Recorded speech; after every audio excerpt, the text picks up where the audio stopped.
सर्वेभ्यो नमो नमः। बच्चों, सौहार्दम प्रकृते शोभा पाठ के अंतर्गत पिछले वीडियो में हम लोगों ने पढ़ा कि जंगल के सभी जानवर अपने आप को श्रेष्ठ समझते हुए जंगल के राजा पद का दावा करते हैं। सभी कहते हैं कि मैं ही श्रेष्ठ हूँ और मैं ही जंगल का राजा बनने के योग्य हूँ। उसी क्रम में एक हाथी भी आता है और वह अपना पक्ष रखते हुए कहता है कि मैं ही जंगल का राजा बनने के योग्य हूँ, क्योंकि मैं बहुत ही विशालकाय हूँ, बलशाली हूँ और पराक्रमी हूँ। तब उसके इतना कहने के बाद बंदर जो है वे पेड़ से उतरते हैं और हाथी के पूंछ को खींचकर उसे परेशान करते हैं। हाथी बंदर को मारने के लिए वृक्ष को उखाड़ना चाहता है, तो बंदर दूसरे पेड़ पर उछलकर चले जाते हैं। फिर हाथी उस पेड़ पर जाता है और पेड़ को उखाड़ना चाहता है, लेकिन बंदर फिर दूसरे पेड़ पर चले जाते हैं। इस तरह से हाथी एक पेड़ से दूसरे पेड़ पर दौड़ता है, लेकिन कुछ कर नहीं पाता है। इस दृश्य को देखकर वहाँ जो शेर था वह हंसने लगता है और हंसकर वह कहता है, क्या कहता है, चलिए हम लोग इस वीडियो में इसे पढ़ते हैं।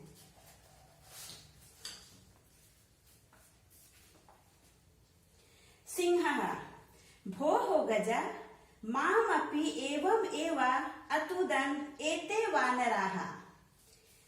हे हाथी, मुझे भी इसी तरह से इन बंदरों ने परेशान किया था, जिस तरह से हाथी को किया जा रहा था, हाथी की पूंछ को खींचकर। और उससे पहले बंदरों ने किसकी पूंछ को खींचा था?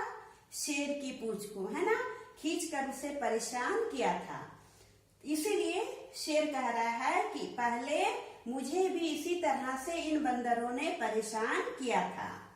वानरः, तब बंदर कहता है, एतस्मादेव तु कथ्यामि यद अहम एव योग्यः वनराज पदाय। बंदर कहता है कि इसीलिए तो कहता हूँ कि मैं ही योग्य हूँ वनराज पद के लिए। ये न विशाल कायम पराक्रमिणम भयंकरम चापि सिंहम गजम वा प्राजेतुम समर्था अस्माकं जाति। बंदर कहता है कि मैं ही हूँ, यानी कि हमारी ही जाति है कि विशालकाय और पराक्रमी तथा भयंकर सिंह को भी और हाथी को भी हराने में पराजेतुम का अर्थ होता है बच्चों हराने में, यानी कि हराने के लिए। यहाँ पर तुमुन प्रत्यय लगा हुआ है, तो हराने में मेरी ही जाति सक्षम है, वही सकता है। अतः वन जंतु नाम रक्षाय वयम एव क्षमः, यानी कि वन जंतुओं की रक्षा करने में हम ही सक्षम हैं, हम वानर जाति ही सक्षम हैं। एतत् सर्वं श्रुत्वा नदी मध्य स्थितः एकः बकः। और जब बंदर इस तरह से कहता है तो उनकी बातों को सुनकर, श्रुत्वा में त्वा प्रत्यय लगा हुआ है, इसका अर्थ हुआ सुनकर। नदी के मध्य स्थित एक बगुला कहता है, बकः अरे अरे माम विहाय कथम अन्य को अपि राजा भवितुम अर्हति। वह कहता है कि अरे अरे मुझे छोड़कर कौन है जो राजा बनना चाहता है। भवितुम अर्हति, भवितुम अर्हति को बच्चों तोड़ेंगे तो होगा भवितुम अर्हति। भवितुम में तुमुन प्रत्यय लगा हुआ है, तो कहता है कि कौन है मेरे अलावा मुझे छोड़कर जो राजा बनना चाहता है। ऐसा कौन कहता है? बगुला। अहम तो शीतले जले बहुकाल पर्यंतम अविचलः ध्यान मग्नः स्थित प्रज्ञ इव स्थित्वा सर्वेषां रक्षायाः उपायान् चिन्तयिष्यामि। बगुला कहता है कि मैं ही हूँ जो शीतल जल में बहुकाल पर्यंतम, यानी कि बहुत समय तक, अविचल यानी कि बिना हिले डुले, ध्यान मग्न होकर स्थित प्रज्ञ की तरह रह सकता हूँ और सर्वेषां रक्षाया उपायान चिंतयिष्यामि, और मैं ही सभी की रक्षा का उपाय भी सोच सकता हूँ, यानी कि चिंतयिष्यामि सोचूंगा। योजनां निर्मीय च स्वसभायां विविध पदम अलंकुर्वाणैः जन्तुभिश्च मिलित्वा रक्षोपायान् क्रियान्वितान् कारयिष्यामि।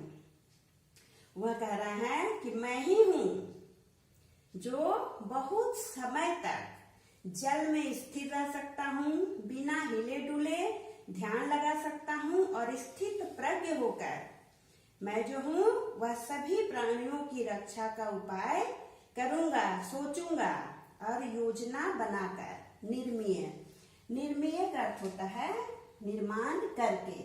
यहाँ पर लय प्रत्यय है, तो क्या निर्माण करके? योजना निर्मीय, यानी कि योजना बनाकर मैं जो मेरी सभा में जितने भी पद को धारण करने वाले होंगे उन सभी जंतुओं से मिलकर मैं उनकी रक्षा के उपायों को क्रियान्वयन करूंगा। अतः अहम एव वनराज पद प्राप्तये योग्यः, इसलिए मैं ही हूँ। अहम एव, यानी कि मैं ही हूँ वनराज पद प्राप्तये योग्यः, वनराज पद प्राप्त करने के योग्य मैं ही हूँ। बगुला कहता है। तब उसकी बात को सुन करके मयूरः, मोर आता है। मोर कहता है वृक्षोपरितः सट्टहासपूर्वकम्, वृक्ष के चारों ओर वह ठहाका लगाकर कहता है विरमा विरमा आत्मश्लाघायः किम न जानसि यत्। मोर कहता है कि रुको रुको, आत्मश्लाघाया, अपनी प्रशंसा करना बंद करो, यानी कि अपनी प्रशंसा से रुको। क्या नहीं जानते हो? किम ना जानासि यत् यदि न स्यान् नरपतिः सम्यग् नेता ततः प्रजा अकर्णधारा जलधौ विप्लवेतेह नौर्या। अर्थात यदि न स्यान् नरपतिः सम्यग् नेता, कह रहा है, मोर कह रहा है कि यदि सही नेता ना हो, उचित नेता अगर नहीं हो तो ततः प्रजा, तो प्रजा अकर्ण धारा, मतलब अकर्ण धारा का अर्थ हुआ बच्चों कि बिना नाविक का। नौरिवा, नौरिवा का अर्थ होता है नौका के समान, यानी कि जिस नौका में नाविक नहीं होता है वह नौका जिस प्रकार समुद्र में जलधौ डूब जाती है, उसी प्रकार अगर सही नेता ना हो, सही राजा ना हो तो प्रजा भी उसी प्रकार डूब जाती है, यानी कि प्रजा का पतन हो जाता है। इस तरह से मोर कहता है। फिर वह कहता है को न जानाति तव ध्यान अवस्था, कौन नहीं जानता है तुम्हारे ध्यान को, तुम ध्यान में रहते हो इसे कौन नहीं जानता है। स्थित प्रज्ञ इति व्याजेन बराकान मीनान छलेन अधिगृह्य क्रूरतया भक्ष्यसि, तुम्हारी ध्यान अवस्था को कौन नहीं जानता है, यानी उससे कौन नहीं परिचित है। स्थित प्रज्ञ होने के बहाने तुम बेचारी मछलियों को छल से पकड़कर क्रूरता से खा जाती हो, ये खा जाते हो। बगुला को कह रहा है मोर कि तुम्हारी जो ध्यान अवस्था है उससे कौन परिचित नहीं है, यानी वह सबको ही जानता है कि तुम स्थित प्रज्ञ होने के बहाने वराकान का अर्थ होता है बेचारी, है ना, बेचारी मछलियों को मीनान छलेन, छल से अधिगृह्य, अधिगृह्य का अर्थ होता है, यहाँ पर लय प्रत्यय है, अधिगृह्य अर्थात पकड़ कर, बेचारी मछलियों को पकड़कर क्रूरता से, क्रूरतया भक्ष्यसि, क्रूरता से तुम खा जाते हो। धिक् त्वाम, तुम्हें धिक्कार है, तव कारणात् तु सर्वं पक्षी कुलम एवा अवमानितम जातम, तुम्हें तो धिक्कार है, तुम्हारे कारण ही सारा पक्षी कुल जो है वह अपमानित हो गया है, बदनाम हो गया है। इस तरह से मोर जो है वह बगुला से कहता है। बंदर कहता है, सगर्वम गर्व से कहता है बंदर, अतएव कथयामि यत् अहमेव योग्यः वनराज पदाय। बंदर कहता है कि इसीलिए तो कहता हूँ कि मैं ही हूँ वनराज पद के योग्य। शीघ्रमेव मम राज्य अभिषेकाय तत्पराः भवन्तु सर्वे वन जीवाः। शीघ्र ही मेरे राज्य अभिषेक के लिए तैयार हो जाओ सारे वन के जंतु, यानी जितने भी वन में जीव हैं, प्राणी हैं, सभी मेरे राज्य अभिषेक करने के लिए तैयार हो जाओ। इस तरह से बंदर कहता है। तब मोर कहता है, मयूरः अरे वानरा तूष्णीम भव। अरे बंदर तुम चुप हो जाओ, चुप हो जाओ। कथम त्वम योग्यः वनराज पदाय। बताओ तुम कैसे योग्य हो वनराज पद के लिए। पश्यतु पश्यतु मम शिरसि राजमुकुटम इव शिखाम स्थापयता विधात्रा एव अहम पक्षी राजः कृतः। देखो देखो मेरी पूछ, ये पश्यतु पश्यतु मम शिरसि, देखो देखो मेरे सिर पर देखो, राज मुकुट के समान जो मेरी शिखा है वह विधाता के द्वारा स्थापित की गई है और विधाता ने ही मुझे पक्षी राज बनाया है, यानी कि पक्षियों का राजा मुझे बनाया है। मेरे सिर पर जो मुकुट है वो देखो। अतः वने निवसन्तम माम वनराज रूपेण अपि द्रष्टुम सज्जः भवन्तु अधुना। इसलिए वन में रहने वाले तुम लोग जो हो मुझे वनराज के रूप में देखने के लिए तैयार हो जाओ। द्रष्टुम देखने के लिए, द्रष्टुम में तून प्रत्यय लगा हुआ है, देखने के लिए तैयार हो जाओ। यतः कथम कोऽपि अन्यः विधातु निर्णयम् अन्यथा कर्तुम क्षमः। क्योंकि अतः का अर्थ होता है, यतः का अर्थ होता है क्योंकि कौन दूसरा है, कोऽपि अन्यः है ना, दूसरा कौन है जो विधाता के निर्णय को अन्यथा कर सकता है, यानी कि उसे बदल सकता है। क्योंकि मुझे तो विधाता ने ही क्या बनाया है, पक्षियों का सम्राट बनाया है, पक्षी सम्राट बनाया है। तो अब तुम लोग भी तैयार हो जाओ मुझे राजा पद के लिए, पद में देखने के लिए, क्योंकि विधाता के निर्णय को अन्यथा कौन कर सकता है। इस तरह से कौन कहता है, मोर कहता है। उसके बाद कहता है कौआ, का कहा, सव्यंगम व्यंग पूर्वक कहता है, अरे अहिभुक नृत्य अतिरिक्तम का तव विशेषता यत त्वाम वनराज पदाय योग्यम मन्यामहे वयम। वह कहता है कि अरे अहिभुक, अहिभुक का अर्थ होता है बच्चों सांप को खाने वाला। मोर जो है वह सांप को खाता है, इसलिए उसे अहिभुक कहा गया है। तो कौआ कहता है कि अरे सांप भक्षी नृत्य अतिरिक्तम का तव विशेषता। नृत्य के अतिरिक्त तुम्हारी कौन सी विशेषता है जो तुम्हें हम लोग अपना वनराज पद के लिए योग्य माने। तब मोर कहता है, मयूरः यतः मम नृत्यम तु प्रकृतेः आराधना। क्योंकि मेरा जो नृत्य है वह प्रकृति की आराधना है। पश्य पश्य मम पिच्छा नाम पूर्व सौंदर्यम। और कहता है देखो देखो मेरी पूछ के सौंदर्य को देखो। पिच्छान उद्घाट्य नृत्य मुद्रायाम स्थिता सन। और मोर क्या करता है, अपने पूछ को फैला लेता है और नृत्य की मुद्रा में स्थित हो जाता है और कहता है देखो देखो मेरी पूछ को देखो। ना कोऽपि त्रैलोक्ये मत सदृशा सुंदरः। इस तीनों लोक में मेरे समान सुंदर कोई भी नहीं है।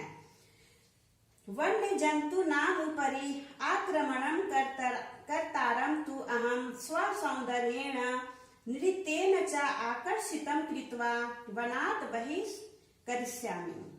कहता है कि मैं जो हूँ वह जो वन के जंतुओं पर जो आक्रमण करेगा, यानी कि वन के जंतुओं के पर आक्रमण करने वाले को मैं ही अपने सौंदर्य और नृत्य के द्वारा आकर्षित करके, आकर्षितम कृत्वा जीवा का अर्थ होता है बच्चों करके, यहाँ पर त्वा प्रत्यय लगा हुआ है।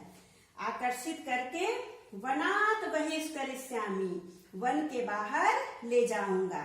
अतः अहमेवा योग्यः वनराज पदाय, इसीलिए मैं ही योग्य हूँ वनराज पद के लिए। इस तरह से मोर अपनी प्रशंसा करता है और अपना पक्ष रखता है। एतस्मिन्नेव काले व्याघ्र चित्रकौ अपि नदी जलं पातुम् आगतौ एतं विवादं श्रीनुतः वदतः च।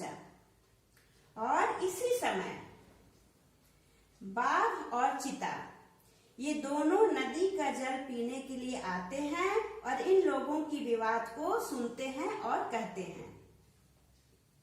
व्याघ्र चित्रकौ, बाघ और चिता, अरे किम वनराज पदाय सुपात्रम चीयते, अरे यहाँ पर क्या वनराज पद के लिए सुपात्रों का चयन किया जा रहा है।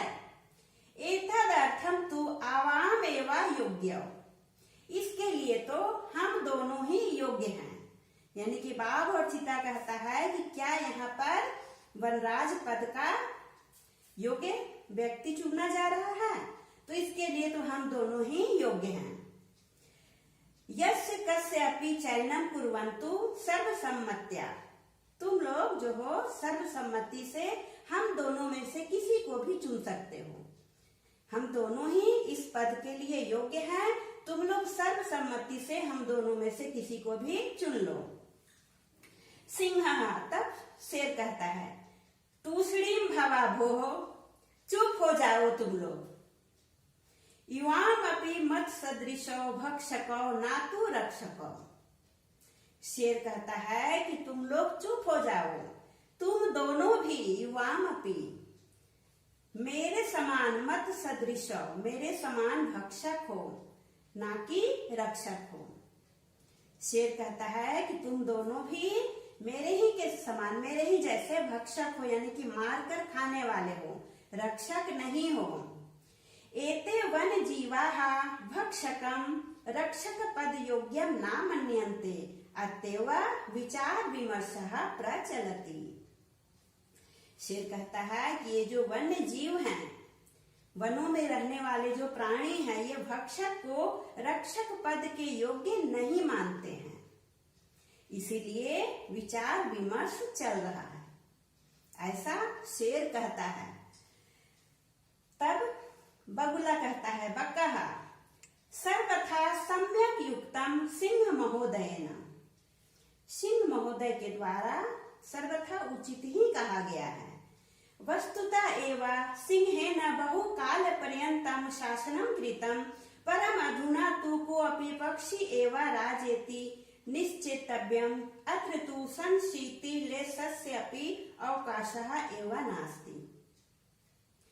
बगुला जब शेर ने कहा बाघ और चिता से कि तुम लोग चुप हो जाओ, तुम लोग भी मेरे ही समान भक्षक हो, ना कि रक्षक हो, इसलिए तुम भी वनराज पद के योग्य नहीं हो, क्योंकि जो वन के पशु लोग हैं वे लोग भक्षक को रक्षक पद के योग्य नहीं मानते हैं।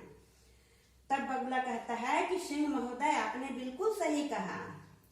वस्तुतः बहुत दिनों तक सिंह के द्वारा बहुत समय तक शासन किया गया, यानी कि सिंह ने बहुत दिनों तक वनराज पद संभाला, पर अधुना परम अधुना यानी लेकिन अब कोई पक्षी ही कोऽपि पक्षी, राजा किसी पक्षी को ही राजा बनाना चाहिए। अत्र तु संशीतिलेशस्य अपि अवकाशः एवं नास्ति, नास्ति को अगर तोड़ेंगे बच्चों तो होगा ना अस्ति, यानी कि नहीं है। इसमें तनिक मात्र भी शंका नहीं है कि इस समय किसी पक्षी को ही राजा बनाना चाहिए। सर्वे पक्षिणः, सभी पक्षी कहते हैं उच्च ही, ऊंचे स्वर में कहते हैं, आम आम कश्चित् खगः एव वनराजः भविष्यति इति। हाँ हाँ, अब कोई पक्षी ही वन का राजा बनेगा। इस तरह से सभी पक्षी जो है वे ऊंचे स्वर में कहते हैं। परम कश्चिदपि खगः आत्मानं विना न अन्यं कमपि अस्मै तदाय योग्यं चिन्तयन्ति तर्हि कथं निर्णयः भवेत्। तदा तैः सर्वैः गहन निद्रायां निश्चिन्तं स्वपन्तम् उल्लूकं वीक्ष्य विचारितम्। परंतु जब सभी पक्षी लोग ऊंचे स्वर में बोलते हैं कि हाँ हाँ किसी पक्षी को ही राजा बनाना चाहिए, लेकिन कश्चिदपि खगः कोई भी पक्षी आत्मानं बिना अपने को छोड़कर न अन्यम कमपि न अन्यम मतलब न अन्यम यानी कि किसी दूसरे को नहीं, किसी दूसरे को इस पद के योग्य मानते ही नहीं है। सभी कहते हैं कि मैं ही योग्य हूँ, मैं ही योग्य हूँ, अपने को छोड़कर किसी दूसरे को इस पद के योग्य मानते ही नहीं है। तर्हि कथम निर्णयः भवेत्, तब निर्णय कैसे किया जाए कि किसको राजा बनाना चाहिए। तदा है ना, तभी तय सर्वैः गहन निद्रायाम निश्चिंतम, उसी समय वे लोग सभी के द्वारा देखा गया कि गहन निद्रा में निश्चिंत होकर सोया हुआ उल्लू का वीक्ष्य, वीक्ष्य का अर्थ होता है देखकर, यहाँ पर लय प्रत्यय है। उल्लू को देखकर वे लोग विचार करते हैं। यद एषः आत्मश्लाघाहीनः पद निर्लिप्तः उल्लूको एव अस्माकं राजा भविष्यति। उल्लू जो था वह गहन निद्रा में सो रहा था। उसे देखकर सभी पक्षी ने विचार किया यह जो है वह आत्मश्लाघाहीना यानी कि अपनी प्रशंसा से हीन है, वह स्वयं की प्रशंसा नहीं करता है, और वह पद निर्लिप्तः और उसे किसी पद का लोभ भी नहीं है। पद निर्लिप्त कहा जाता है जिसे किसी पद का लोभ नहीं होता है। तो यह जो है वह अपनी प्रशंसा भी नहीं करता है और इसे किसी पद का लोभ भी नहीं है। तो इसी उल्लू को ही राजा बनाना चाहिए, यानी कि राजा बनाने का निश्चय सभी पक्षियों ने मिलकर किया। परस्परम आदिशन्ति च तदा नियंताम निरिप अभिषेक संबंधिना संभारा इति। फिर परस्पर एक दूसरे को वे लोग आदेश देते हैं कि राज्य अभिषेक के लिए सामग्री संभारा यानी कि सामग्री इकट्ठा की जाए, राज्य अभिषेक की तैयारी की जाए। ऐसा सभी पक्षियों ने मिलकर निर्णय किया। सर्वे पक्षिणः सज्जायै गन्तुम इच्छन्ति तर्हि अनायास एव। अब सभी पक्षी जो हैं वो सज्जायै यानी कि तैयारी के लिए जाना चाहते हैं। गन्तुम इच्छन्ति जाना चाहते हैं। तर्हि तभी अनायास एव तभी अचानक ही कौवा कहता है, का कहा, अट्टहास पूर्णेन स्वरेण, अट्टहास पूर्वक वह कहता है, सर्वथा अयुक्तम एतत्, वह कहता है कि यह सर्वथा अनुचित है। यत् मयूरा हंसा कोकिला चक्रवाका शुका सारस आदिषु पक्षी प्रधानेषु विद्यमानेषु दिवा अंधस्य अस्य कराल वक्रस्य अभिषेकार्थम सर्वे सज्जाः। कौवा कहता है कि यह बिल्कुल अनुचित है कि हंस कोयल चक्रवाक तोता सारस आदि प्रधान पक्षियों के रहते हुए दिन के अंधे और कराल वक्र यानी कि जो विकराल जिसका रूप है वैसे को राजा बनाने के लिए सभी तैयार हो गए हैं। जब सभी पक्षी उल्लू को राजा बनाने के लिए तैयार हो गए तब कौवा कहता है कि यह बिल्कुल अनुचित हो रहा है कि इतने योग्य पक्षियों के रहते हुए हंस कोकिल चक्रवाक शुक सारस आदि प्रधान पक्षियों के रहते हुए जो दिन में जो अंधे के समान होता है, जिसे दिन में दिखाई नहीं पड़ता है और जिसका रूप भी विकराल है, वैसे पक्षी को राजा बनाने के लिए सभी आप लोग तैयार हो गए हैं। यह अनुचित है। पूर्णम दिनम यावत निद्रा निद्रायमाणः एषः कथम अस्मान् रक्षिष्यति। पूरा दिन जो सोया रहता है, जो नींद में रहता है, वह हमारी रक्षा कैसे करेगा। इस तरह से कौवा कहता है। वस्तुतः तो कहता है, वास्तव में तो स्वभाव रौद्रम अति उग्रम क्रूरम अप्रियवादिनम उलूकम नृपतिम कृत्वा कानु सिद्धिर भविष्यति। वह कहता है कि जिसका स्वभाव उग्र हो, उग्र स्वभाव वाला जो है, और अति उग्रम जो बहुत ही देखने में भी अच्छा नहीं है, अति उग्र है, क्रूर है, और अप्रियवादिनम, और जो अप्रिय बोलता भी है, जिसकी ध्वनि भी अच्छी नहीं है, वैसे उल्लू को राजा बनाकर कृत्वा करके, है ना, राजा बनाकर कानु सिद्धिर भविष्यति, कौन सी सिद्धि होगी, क्या भला होगा। इस तरह से कौवा कहता है। ततः प्रविशति प्रकृति माता, और उसी समय प्रकृति माता का प्रवेश होता है। अब देखिए प्रकृति माता क्या कहती है।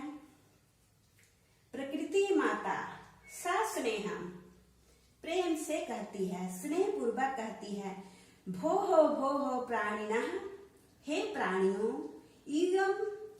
यूयं सर्वे एवा मे संततिः, तुम सभी मेरी संतान हो। कथम मिथः कलहं कुर्वन्ति, क्यों व्यर्थ में कलह करते हो, क्यों आपस में तुम लोग झगड़ रहे हो। वस्तुतः सर्वे वनजीविनः अन्योन्याश्रिताः, वास्तव में सारे वन के जंतु तो एक दूसरे पर आश्रित हैं। सदैव स्मरत, हमेशा याद रखो। ददाति प्रतिगृह्णाति गुह्यम् आख्याति पृच्छति भुङ्क्ते भोजयते चैव षड्विधं प्रीति लक्षणम्। अर्थात जो, यानी कि देना, देता है, ददाति, प्रतिगृह्णाति, लेता है, गुह्यम आख्याति, रहस्य को कहता है, पृच्छति, पूछता है, भुङ्क्ते, खाता है, भोजयते, और खिलाता है।